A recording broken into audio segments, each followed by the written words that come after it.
His tree stands straight and tall, as in life, ever pointing others to heaven. He brought me to the banqueting house, and his banner over me was love. How they laughed when they saw me come, so strange, so out of place. One of those earth creatures in the heavenly home. Frightened, I looked at Jesus' face.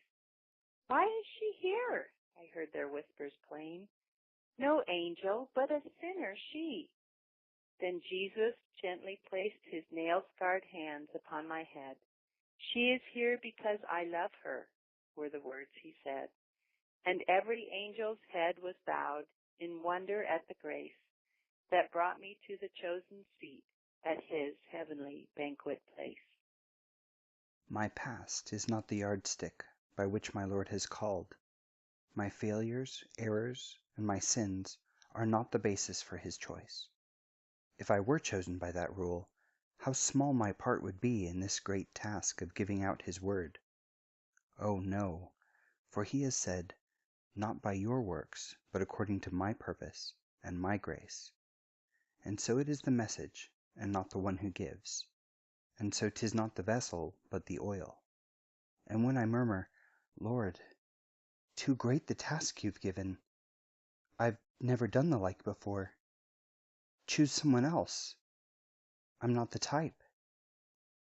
He says, it is not you who does the task.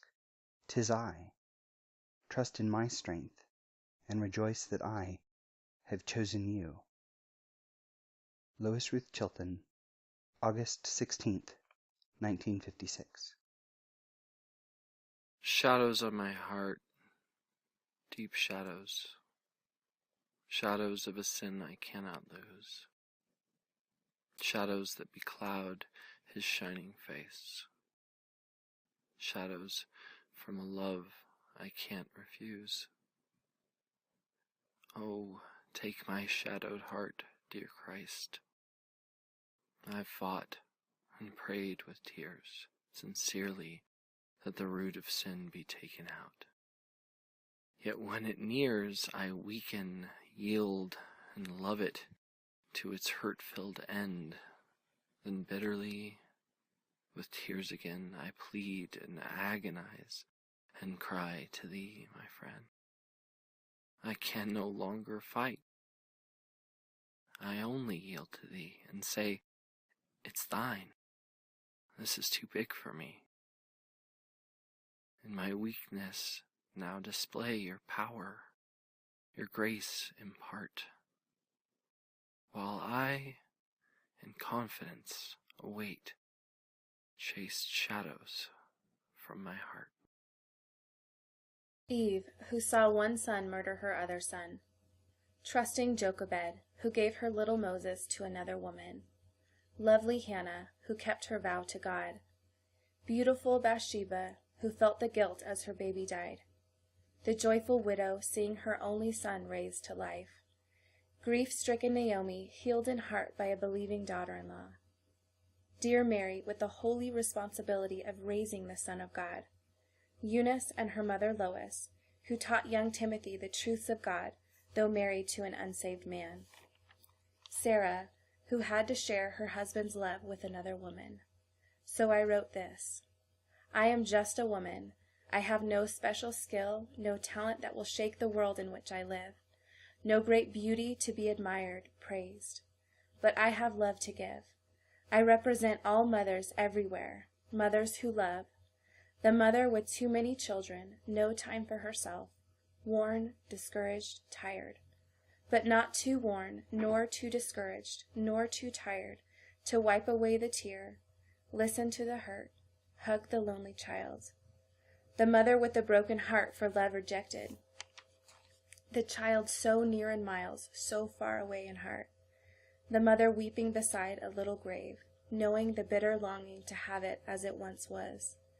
I am just a woman, in a world of fear and pain. But I have love to give, a love that comes from one who whispers to the heart, be not afraid, I will never leave you. Take my yoke, it is easy. Then you shall flow rivers of the water of life. Yes, I am just a woman, but I am God's woman, and I will touch the lives around me that can be touched by none other. I will touch them with the love of Jesus, and this I can do because I am a mother. I love you, Holy Savior.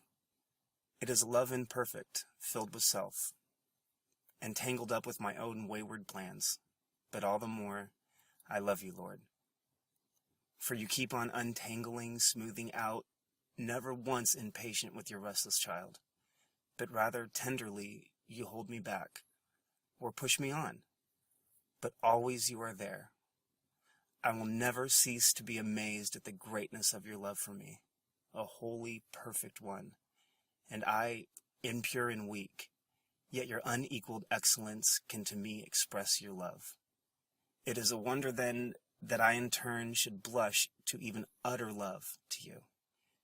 And yet I dare, not because of its inherent value, there is none, but because my love is all I have. Lois Ruth Chilton, December 15th, 1960. One of Lola's journals fell into my hands, so of course I read it. She wrote a story of a friend dying, so I think I'll read some of that to you, as it's just what I was going through as she was dying, leaving this earth to be with her Savior. And I was so blessed to call her my Lola, my grandmother, my teacher, my counselor, and my comforter, and my friend. I've come to say goodbye, but I can't say that aloud. My dear friend of so many years, I will never see you again, dying.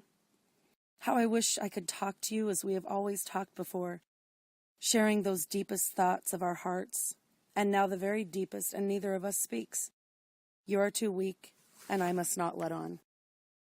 Every card says get well soon, or wishing you a speedy recovery. But you can't do that, can you? Now so frail and weak, you can barely whisper, and your eyes never leaving mine as though you were trying to tell me that you want to talk about it. Are you scared? No, I don't think so, not really. But it must be pretty strange to think of leaving soon, never to come back. Almost a smile flickers across your face, that ashen gray face. So many memories rush before me. Your lips move as I read. You know, don't you? You know you are dying. Oh, why can't we talk about it? The most exciting thing to ever happen. That final wonderful going to be with Jesus. To see him, the reason for all life. I want to share your heart right now, and I want you to know how happy I am for you. That I will miss you, but I'm so very happy for you. I smile and squeeze your hand, and I will miss your prayers for me. So many times through the years, just knowing that you were praying for me gave me the courage to go on. I will miss your prayers. I better go. I don't want to leave you. Your eyes seem to plead with me to stay, and your hand is amazingly strong. Are you trying to tell me that you'll be going too? I'll be back later tonight. I bend down to kiss again the face that have been such a part of my journey through life. Please don't go yet. I still need you. Your hand tries to hold me as I rise to go. The speaking eyes follow me as I turn to leave the room. My eyes are flooded with tears.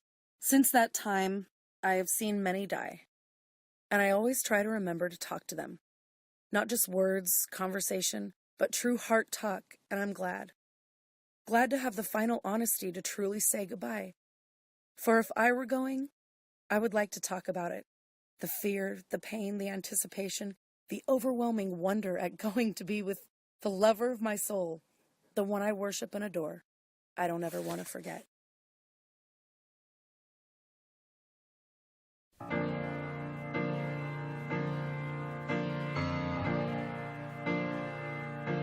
Sink into the arms of Jesus. Close your eyes and let him love you.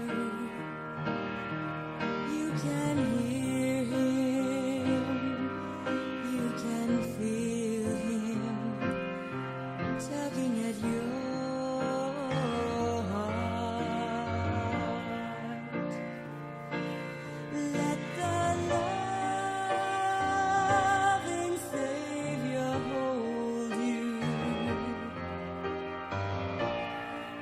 your cheek and dry your tear.